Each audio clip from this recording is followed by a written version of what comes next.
On your Thursday episode of Locked On Raptors, the Raptors without Scottie Barnes will probably not be very good, but as we learned against the Hornets on Wednesday, they'll still be eminently watchable.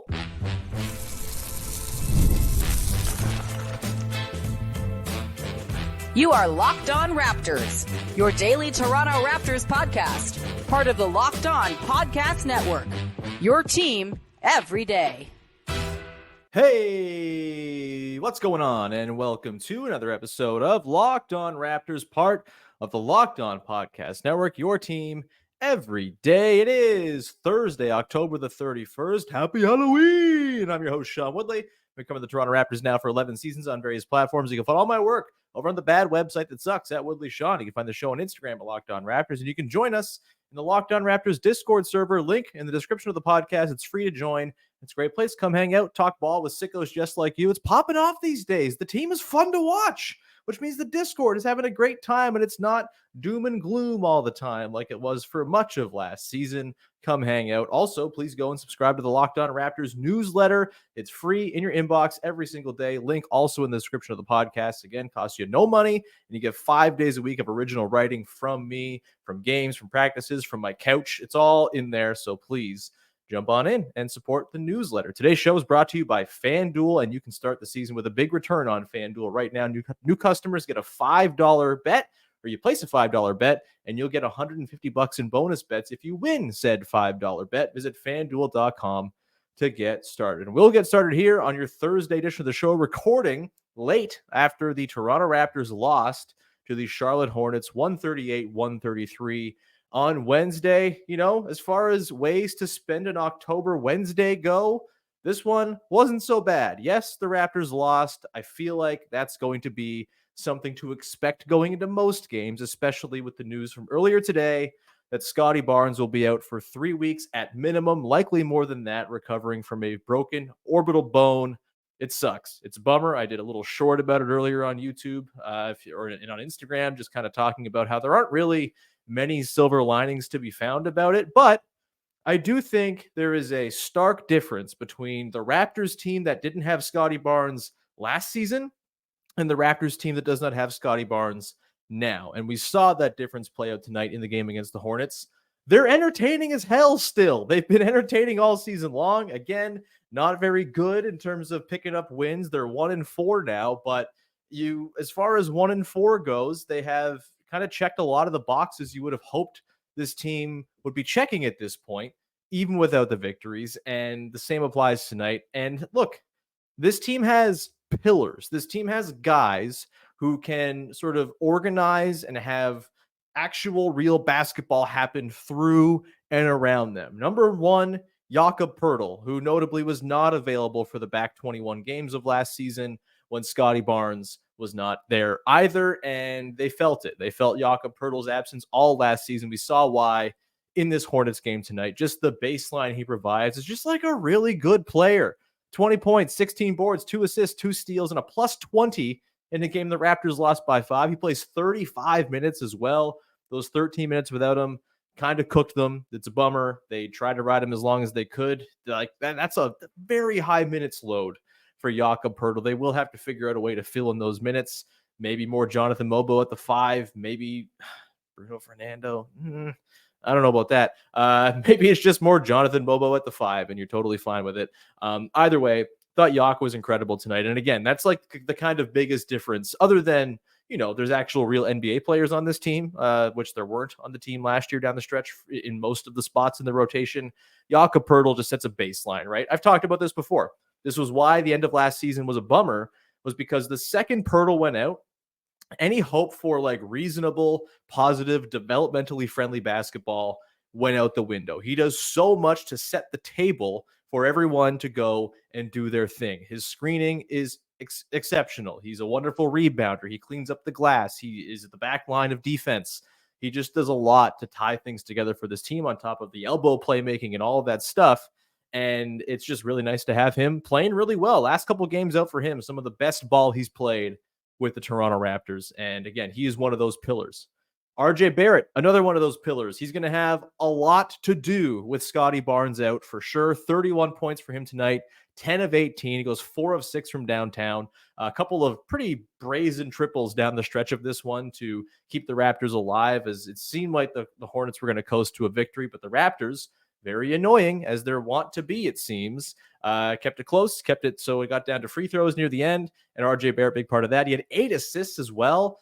You love to see that. We could certainly talk about the defense. I'm not sure RJ Barrett's defense is winning any awards from this game. I'm not sure anyone's defense in this game is winning awards, except for my precious boy, Jonathan Mobo, who we'll talk about later. But yeah, I think offensively, exactly what you want to see from RJ, minus the free throws, 7 to 12. What's going on with the free throws, man? It's so weird. It's like one of the stranger things ever. Everything gets fixed with his game after coming from the Knicks, and then he becomes a way worse free throw shooter than he was with the Knicks. Maybe that's the trade-off. It's a trade-off I'll take for the RJ Barrett we've seen, the wildly efficient RJ Barrett we've seen. Again, 31 points tonight on 18 field goal attempts. Pretty awesome. Obviously getting to the line a whole lot as well, which he did not do in his first game back, and he had something to say about it after the game, if you recall. After that Nuggets game. Either way, Barrett's a pillar. He is a guy who can keep your offense afloat. He, those little flourishes of creation, some pick and roll stuff with Jakob Poeltl, had a nice lob to him early in this game. All examples of the sort of expanding sort of playmaking touch he's had. He's not making sort of elaborate, incredible, bend the defense type reads. He's just kind of making the simple reads in front of him. And he had a couple turnovers tonight too that weren't super timely, but overall you love the playmaking stuff from Barrett on top of the efficient scoring. And again, a pillar, a guy who is going to give this team shape and purpose and reasons to watch every single night, even while Scottie Barnes is on the shelf. And then a guy who, maybe you wouldn't have classified as a pillar down the stretch last season because he was a very green rookie and figuring things out. But I think it's safe to say Gradey Dick is a pillar for this team. Yeah, the Dick, the pillar. Yeah, sure. He's great. 30 points, career high. He set his second career high of the season. They have played notably only 5 basketball games. Really, really awesome start from Gradey Dick. And he did it while hitting just 2 threes.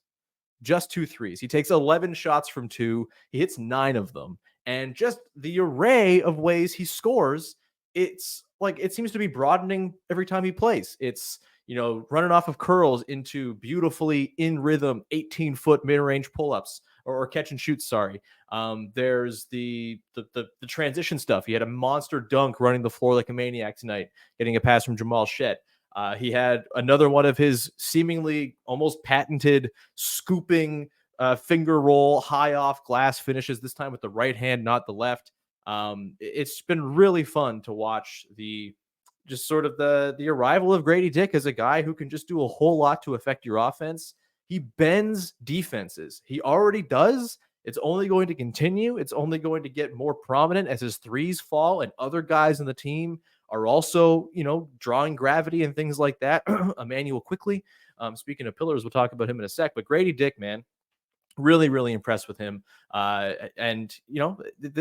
He can be a part of really good offensive basketball. He was a big reason why I was high on this team's ability to be a good offensive team this year.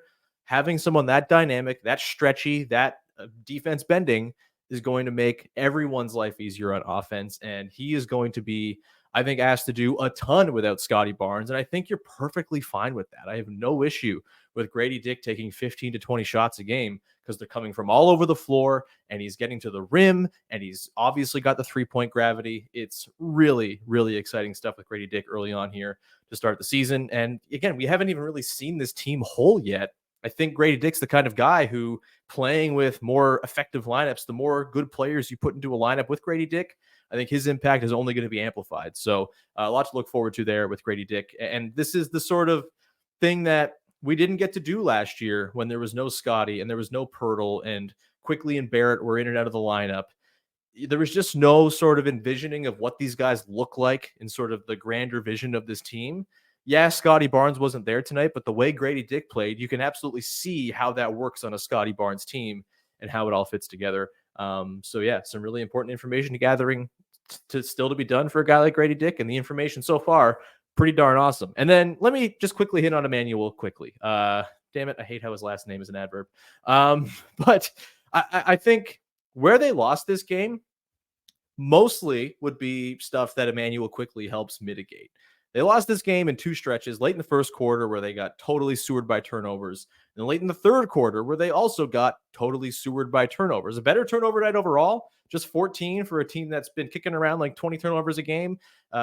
More than 21% of their possessions at one point, might have been before the Nuggets game that was true, but at one point this year, more than 21% of their possessions were turning into turnovers and crushing the league in terms of the frequency with which they were kicking it away. A little better tonight, but a couple of untimely stretches where they just kind of lost the plot and couldn't handle ball pressure. They were sending the Hornets were sending two to the ball, things like that. You had a bad Quickley turnover, not Quickley, a bad Barrett turnover, a bad Agbaji turnover, a bad Mobo turnover, or Shed Mobo sort of missed connection underneath turnover, and it just kind of fell apart. I think with Immanuel Quickley, his assist turnover stuff is really good. He's a ball security guy. This team badly needs some ball security, and they badly need some 3-point volume, man. Again, I mentioned earlier, they lost this game by 33 points in the 3-point department, 60-27. They only hit 9 threes. They only take 28, which I don't think is what Darko Rajakovic envisioned for this team, right? They were bombing them away in the preseason. We know just the math of the NBA. If you're taking more threes, you're going to have a better chance to win games. I don't think Darko wants this team taking in the high 20s, a positively Denver Nuggets level of 3-point volume. But without Immanuel Quickley, who might provide 7, 8, 9, 10 threes a game, they're just going to be at a disadvantage when it comes to that. Obviously, no Jacoby Walter, who's a guy who's going to let them fly. Kelly Olynyk, obviously, is someone who can get them up. Like, they just don't have enough shooting right now. It's not even the accuracy as much as the volume, though the accuracy ain't great either. But Quickley, just a couple of threes from him on top of some ball security, the result of this game probably flips. And I'm looking forward to when he comes back. I think he's going to be a real balm for a lot of the issues they're going to face without Scottie Barnes.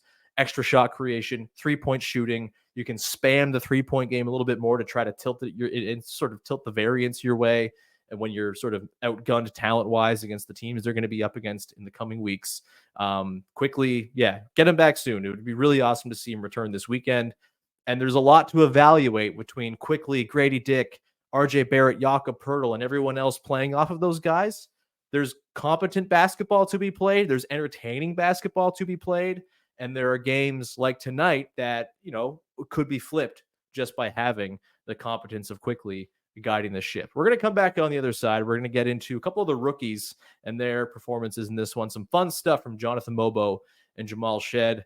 Mobo started. Should he just keep on doing it while Scottie's out? I think so. I'll tell you why coming up in a sec. Today's show is brought to you by our friends over at FanDuel, the #1 sportsbook in North America, a great place to go if wagering on sports is your thing. And right now, new customers can bet $5 and get $150 in bonus bets if you win that $5 bet. That's it. The FanDuel Sportsbook app gives you everything you need to place bets, live bets on NFL games, all in one place. So when you get a hunch in the middle of a game, you can check out the latest stats, view live play-by-play, and so much more on the same page where you place your bets. Hey, maybe you're watching the Buffalo Bills and you think Josh Allen's going to go score a touchdown. I haven't watched football in a while. He's still the quarterback there, right? I don't know. Either way, you would know because you got hunches on football and you can go and play them over on the very easy-to-use FanDuel app. Just visit FanDuel.com to join today. You'll get started with $150 in bonus bets if you win that first $5 bet you lay down. That's FanDuel.com. Never waste a hunch and make every moment more with FanDuel, official sportsbook partner of the NFL and of the Locked On Podcast Network. Back at it here, talking Raptors, Hornets, a super fun, frantic, nutso basketball game between a Raptors team that is not very good, but super fun, and a Hornets team that, has the capacity for fun, but I also think is deeply, deeply unserious. Man, oh man, this whole game, just a little aside, I can't imagine being a Hornets fan and watching this team play basketball. They are so not serious. They're playing the Raptors, who do not have Scottie Barnes, do not have Immanuel Quickley. Their two best players or two most creative offensive players at the very least. And this one goes down to the wire and they blow a 23-point first half lead. That 23-point lead, it was 54-31. The precise moment things turned around for the Raptors in this game. LaMelo Ball hits 2 threes, as he's wont to do. And then, as he's wont to do, the most telegraphed, terrible heat check I've ever seen. You could see it coming from a mile away. He goes this like wildly contested, super deep three. It bricks. I think the Raptors score I think they hit a three coming back the other way. And then they go on, I think, a 14-0 run from there. Yeah, just very unserious stuff from LaMelo in this game. Some really like, you're taking that shot with like 22 on the clock, man? Really? Okay. Anyway, that's just an aside. The Hornets, I think, are butt and are not going to be a very good team this year. Congrats on your victory over a team without the two best players in the lineup. Back to the rookies. Jonathan Mobo, Jamal Shed. Mobo starts this game. I'm just so in, man. There's just like so much to like about Jonathan Mobo. And to me, the thing that really pops is the defense. I mean, I think this is the reason he should be starting while Scottie Barnes is out, especially once Quickley's back.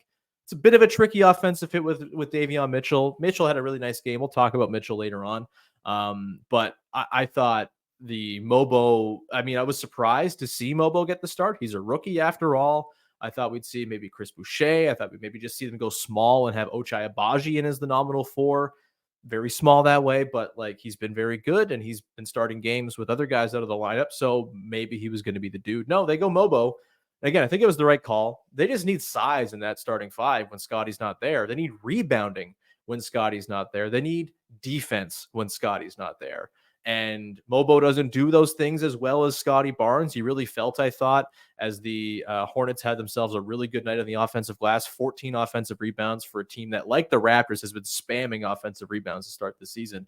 You felt not having Scottie on the defensive glass where he's been grabbing like 8-9 a game.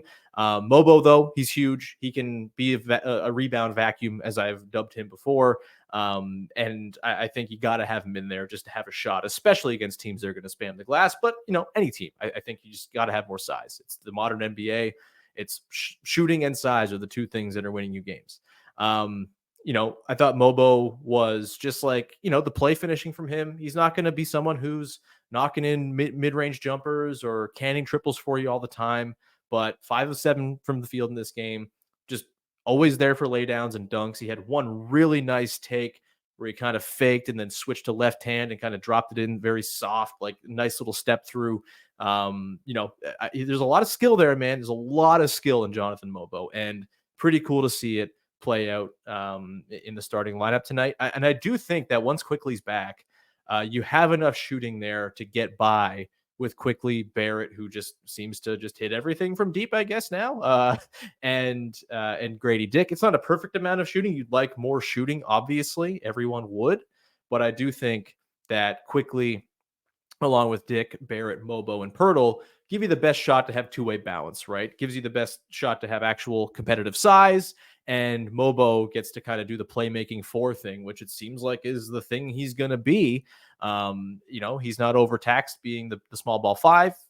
He will be when Pirtle sits at times for sure, obviously, and they really struggled on the glass in some of those situations in this game. But I think starting him and playing him as that playmaking 4, where he can guard on the wings and kind of do his really, really nice defensive footwork thing out on the perimeter. Just a lot to like with his defense. The hands are really great. A couple times tonight, just swiping balls away from guys on drive. Super clean, turnover, coming back the other way. I think the shot contests from him, just his arms go for days. Of course, they're going to be good shot contests, and they're good shot contests as well because he moves his feet beautifully. Just such fluid footwork on the defensive end. We saw it in that game against the Wolves on the weekend with Anthony Edwards, right? Where he just moved totally in lockstep with Edwards on a couple possessions, one where he forced an air ball. There's just a lot to like with Jonathan Mobo. He doesn't jump off his feet. Like he stays on his feet until he has to get off his feet. Like he doesn't get, duped by pump fakes and things like that. Just a smart defender. You can see the defensive talent just oozing from him. And you couple that with the handle and the rebounding and the interior scoring. And that's a guy I'm happy to see play 25 minutes this early in his rookie season. And then Jamal Shed. This guy's so fun, man. 7 points, 9 assists. He had 8 in the first half alone. Constantly head up. Okay, hit a head pass. We're going to go to the wings now and get things rolling. Head up in transition, dropping back for Gradey Dick for dunks. I think he's just, we'll talk about Davion Mitchell in a second, but of the two guards right now, Shed's just the way more creative guy in the half court. With Mitchell, it's a lot of pass it around, reset, pass it around, reset. Shed just gets it, and he's calling for a screen. He's getting into the teeth of the defense. He's making stuff happen. A couple times where he, got guys. I think he had like a Grant Williams on a switch at one point, totally cooked him. That's just like he's just a guy who makes stuff happen. His passing is just at another level from Davion Mitchell. It's just like pure creative point guard passing. The shooting, obviously, you want to see come along, though we did hit one bank in three tonight, which was super fun. I think he's hovering around 30 or so % on the season, which you'll take as a starting point for him for sure. Everything else he does is just really exciting. And I think, I don't want to see once Quickley's back. My biggest fear of Quickley coming back, as much as they need him, is that it's going to excise Shed from the rotation. I think there's room for all three guards. We'll get into Mitchell in a second. As I've said, we'll talk about, sort of where he excels and where he did excel tonight and why I think all these guards can play. But man, Jamal Shed, every single game, I'm just more impressed by how poised and composed he is. You're not going to win a lot of games when Jamal Shed as a rookie is carrying 20 minutes of action for you as a backup guard. Like, it's just a tough place to be. But rookies lose. That's fine. Rookies also make you believe in stuff. And that's totally what we're seeing from Mobo and Shed right now. Bit of a rough night for Jamison Battle, minus 19 for him. But defensively, he was a big part of the problems when he was out there over his 14 minutes. Couldn't really stay in front of guys, was getting kind of, I think it was very much a track meet game. I'm not sure Jamison Battle's a track meet kind of guy, which is fine. Not everyone has to be. I think there are ways to weaponize his shooting a little bit more. They're not getting him enough looks necessarily, but I also don't know if you need to be designing your entire offense around Jamison Battle.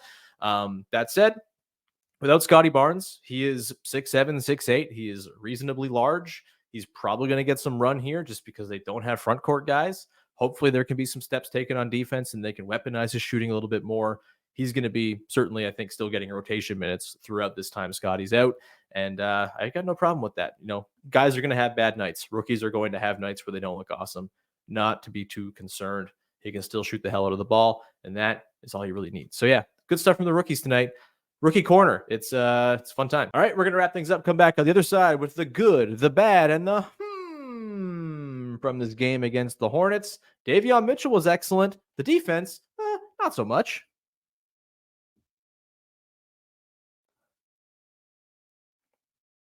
All right, back at it here, wrapping things up with the good, the bad, and the from the Raptors loss to the Hornets. A thing I liked, thing I didn't like, and a thing that's got me a little bit intrigued from the latest Toronto Raptors basketball game, the way we wrap up every single episode of this here podcast on the heels of a Raptors game.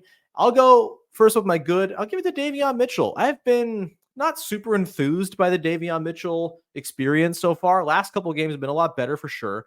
But in this game, I thought he was pretty interesting. I think in particular as like a transition creator, orchestrator type, he's been really steady for a team that lacks calm and control. I think he's offered a lot of that on the run. A couple of really nice drives for him in this game as well, just kind of dusting his dude off the bounce and getting into the teeth of the defense and scoring. This has always been a thing he's been good at. He's always been a good interior scorer. Again, my issues with him come as like a half court creator. I know the assists are there, 11 assists, like that's great. The Raptors are also an assist cheat code and everyone gets assists. And so I don't put a ton of stock just into that number. There's other stuff here too. And look, it's not been the prettiest half court offense in the world with Davion Mitchell, who just does not have a pull-up shooting threat to speak of at all, working with Jakob Poeltl and pick and roll and stuff like that, right? Like he just has a hard time turning the corner in straight pick and roll. Again, his first step, really impressive. And when he's not inviting other guys into the action, he can burn guys off the bounce.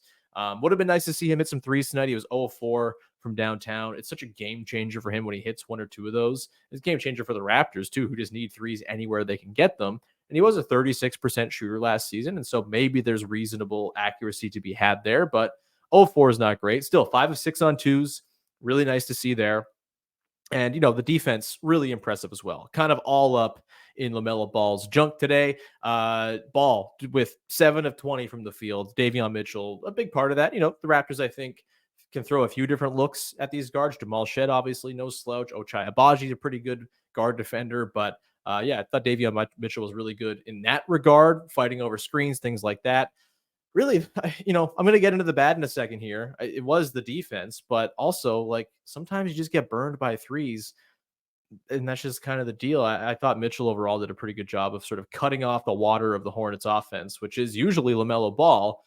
Tonight it was like Nick Richards and Cody Martin and Trey Mann. But yeah, I think, overall, Davion Mitchell, pretty impressive stuff. And again, I continue to think once Quickley's back, I don't want to see Shed not running offense, as we talked about before. I love Shed running the offense. I think he's just really composed and poised and has point guard brain. I think Mitchell, if he's going to hit some threes, is someone who can absolutely work as an off-ball guard who gives some insulation to a Quickley or a Shed who are running the, you don't need defensive insulation for Shed, obviously, but, an extra guy to throw at ball handlers who is going to, again, be a maniac in transition for you, a total demon, someone who can score at the rim, who I think can dust defenses off the bounce and attack closeouts, things like that. There's an off-ball player of effect here in Davion Mitchell. And, I'm excited to see how they sort of fiddle with his role once Quickley comes back. Because, like, Shed's played himself into being the backup point guard, I think, right? Like, he's been really good. He's been really effective. And the playmaking stuff from him is awesome. And again, he just gets paint touches in a way that Mitchell doesn't quite when he's running pick and roll with his big man. That's I want to see Shed play on the ball, and I would like to see Mitchell play off ball, I guess is what I'm trying to say here, long and short of it. But either way, can't take anything away from Mitchell tonight. I thought he was really good. And getting to the rim and scoring, you love that. It's great. 11 points, 11 assists. You live with that all day from a guy who was, I think, just overextended as a point guard, a starting point guard at the very least. Like, that's not his fault. Like, this is the situation the team is in. But I do think once Quickley comes back, you have yourself a pretty interesting little guard rotation of Quickley, Mitchell, and Shed between the three of them. That's not a bad thing. The bad, you got to look at defense. You give up 138 points to the Hornets. It's not ideal. Their half-court defense in this one was not awesome. The Charlotte Hornets scored 108.1 points per possession, or per 100 possessions in the half-court. Not what you want. And this is a weird game in that it felt like a track meet, but it was basically all played in the half court. It's kind of strange. Only 9.8% of the Raptors possessions came in transition. 5.9% of the Hornets transition possessions came in transition per clean the glass. Super low transition frequency for both teams. Super high half court frequency for both teams. But yeah, the Raptors, I thought, just eventually you got to start running guys off the line, right? If they're killing you from deep, you got to start being a little more attentive and a little more complete in your closeouts. There were just way too many wide open triples allowed here. A lot of that came out of offensive rebounds. Obviously, you give up 7 offensive rebounds alone to Nick Richards. That's not great. Some pretty bad missed box outs. That's part of the defensive issues too. There were some moments of pretty good defense and shutting things down, and guys made some pretty highlight plays here and there. But overall, not the most banner defensive performance from the Raptors in this one. And had they been able to tighten the screws just a little bit more and run dudes off the line a little more effectively, you're probably looking at a win here. So I guess that has to be the bad. As much as, I don't think it was like glaringly terrible necessarily. You get a really hot night from 3. Sometimes that happens and you can't do much about it. The is, are they going to bring this kind of spirit and energy every night without Scottie Barnes? Because if they do, it's going to be a blast to watch. Again, they might not win a lot of games. They'll need to figure out how to play some defense. But like, if this is the kind of spirit and energy and sort of just like pop they can play with, connectedness, togetherness, all of those fun sort of playful chemistry words that we love to throw around, this is going to be a totally watchable squad for the next little bit. It's not going to be probably throwing haymakers with the very best teams in the NBA or anything like that, but they've got just a lot of guys who are looking to prove something, looking to do something basically at all times when they're on the floor. Some punchy dudes. You've got, some pretty competent, I mentioned, pillars of the team off the top to kind of guide things and set things in motion and set things in place. I can get on board with a Raptors team that's playing like this every night and losing games. It's totally fine, right? And hey, like, it might have longer term benefits in terms of draft lottery and stuff as well. Not that I care about that stuff, nor should you be caring about it in the first week of the season.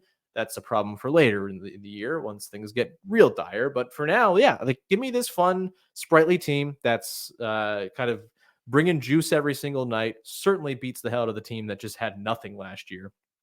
That team does not come back from down 23 points at any point last season during that last hellish stretch of the season. Like, this is a different team. We've seen it in the last 2 games. Going toe-to-toe with the Nuggets, obviously, not the finish you wanted against Denver. That was sort of the inverse of this, where they kind of blew it. And in this one, they did their best to crawl back from a big deficit. You burn a lot of energy doing that. You end up losing it. You can't carry the pace all the way through.